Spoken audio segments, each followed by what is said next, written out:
किरण डार साहब, सबसे पहले आप बताएं, इरफान सिद्दीकी साहब कह चुके हैं कि अक्टूबर के पहले हफ्ते में हमने आईनी तरमीम पेश कर देंगे और बहस के लिए पेश कर देंगे। पहली कोशिश में तो हुकूमत को नहायत ज़बरदस्त किस्म की सुबकी का सामना करना पड़ा।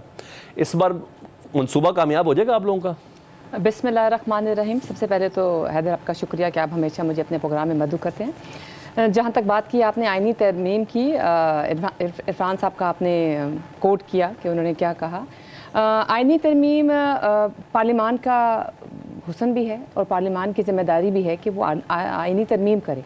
और जब उन्होंने कहा है कि हम आईनी तरमीम लेकर आएंगे तो डेफिनेटली हम उस पर काम भी कर रहे हैं। आप देख रहे हैं आपके कैमरे, आपके मीडिया के कैमरे, सोशल मीडिया, जिस चीज़ को भी हाथ लगाएं उसमें आईनी तरमीम के ऊपर बात हो रही है।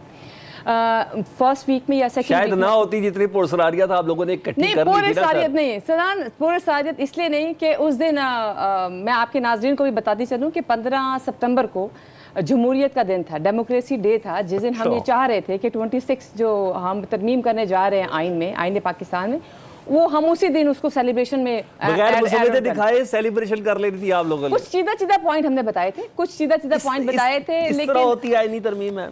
चले देख लें। अब मुशावरत को हमने ज़्यादा उसके ऊपर चले गए। फजल रहमान साहब को ये टास्क दे दिया कि वो जो अपोजिशन में बैठी हुई, आपने देखा था मुसव्वदा? देखिए मुसव्वदा, पहली बात तो ये पहले कोई ड्राफ्ट ही पढ़ाओ, कुछ पढ़ा था? इशू ये है कि वो 3 ड्राफ्टों में बात हुई। पहला ड्राफ्ट था कि उसमें तरमीम लाई गई, फिर पहले पीपल्स पार्टी को दिया गया, उसमें तरमीम लाई, फिर फजल रहमान साहब को दिया गया, उसमें तरमीम लाई, फिर सब पार्टीज ने ये डिसाइड कर दिया कि वो अपना तरमीमी जो है ना मसौदा बना देंगे और उसको मर्ज कर। आप छोड़े, शायद आपको तो दिखा भी दिया, हमारे वज़ीर कानून ने भी नहीं देखा था। लेकिन मेरा बुलाना फजल रहमान साहब कह रहे हैं हुकूमत जो तरमीम लेके आ रही है ना, ये तो अवामी मफाद में ही नहीं है। मौलाना साहब कह रहे हैं अवामी मफाद में नहीं है। इससे पहले हर चीज़ वो आपके मफाद के साथ साथ चलते थे। बड़े हैं मौलाना साहब, बड़े हैं, चले उन्होंने कह दिया आईनी मफाद में चले, बड़े भी और आगे बढ़ भी गए हैं।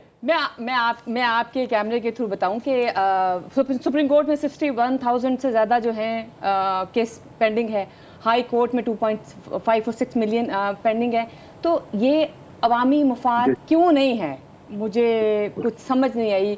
चले बड़े हैं, उन्होंने कह दिया, हो सकता है कभी कभी जोशे क्या कहते हैं, जोशे खिताबत में भी कुछ जुमले बोले जा सकते हैं, तो वो उन्होंने कह दिया। लेकिन आप देख लें आईनी तरमीम। अच्छा, मुझे ऐसा लगता है उन्होंने हुकूमत और उसके इत्तेहाद का जोश ठंडा किया, ना कि जोश खिताबत पर उन्होंने किया। मैं आगे बढ़ जाता हूँ क्योंकि आपने जिन केसेस की बात की है ना, अगर पूरे पाकिस्तान के पेंडिंग केसेस देखे जाए ना, तो 85% लोअर कोर्ट्स के हैं। तो इस्लाह का काम वहाँ से शुरू होना चाहिए था, ना कि सुप्रीम कोर्ट से।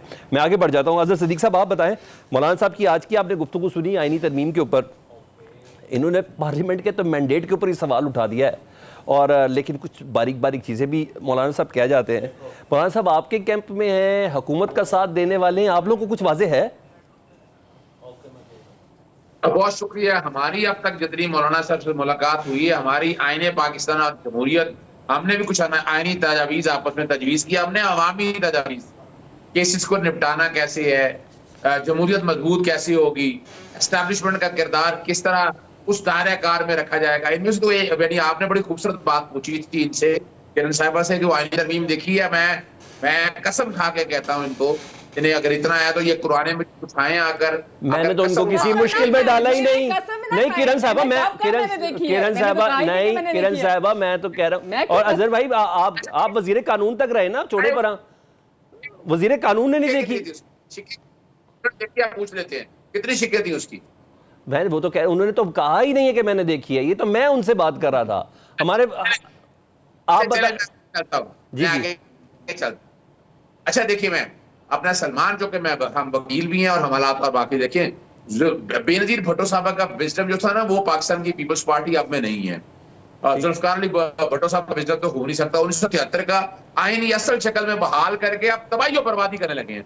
यानी जितनी तरमीम उठाकर देख लें, आर्टिकल्स, यानी फेडरल कोड का जो निजाम लाना चाहते हैं, अभी 18वीं तरमीम के बाद कितने मौके देने के बाद इनके पास मेजोरिटी थी, नून लीग के बाद मेजोरिटी थी, ये आज ही लाकर क्यों जाई जा रही है?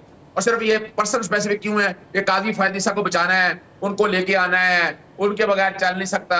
वो जो 3 बड़े हैं, यानी इलेक्शन कमीशन में तरमीम करना, चीफ इलेक्शन कमीशन को कायम रखना, फिर सियासी जमातों पे पाबंदी लगाना, आर्टिकल 63 के हवाले से कभी सोचा नहीं। जुल्फिकार अली भुट्टो साहब के बड़ा विजडम था।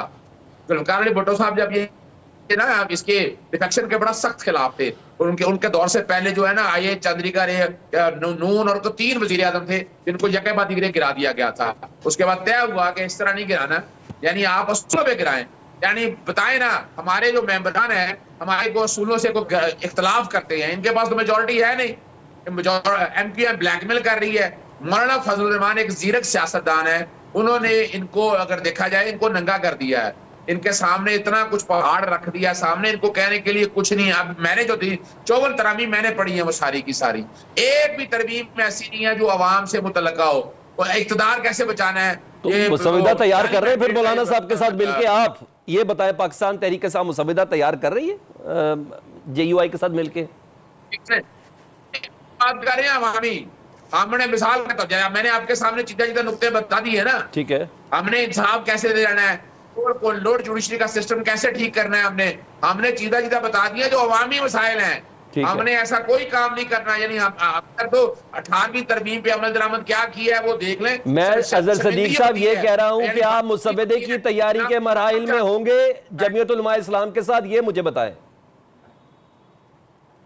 देखिए, जमीयत उलमा इस्लाम हमारा आपस में प्रिंसिपल तय हुआ है कि हम आईनी तरमीम करने के लिए तैयार हैं, लेकिन जो अवाम से हो। ये 54 की 54 तरमीम जो है ये पर्सन स्पेसिफिक है, इक़्तिदार को ये यानी आप मुझे ये बताएं, मौलाना फजलुर रहमान साहब ने आज एक और भाटा कोट किया, उन्होंने भाटा के हवाले से बात बड़ी क्लैरिटी के साथ, अमेरिका क्या इन्वॉल्व था, अब कोई डाउट रह गया है। हम पहले ये तो बताए ना कि आईनी मुसवदा लिखा कहाँ गया, तहरीर किसने किया, वो तो इनको ये नहीं पता कि वो तो गया।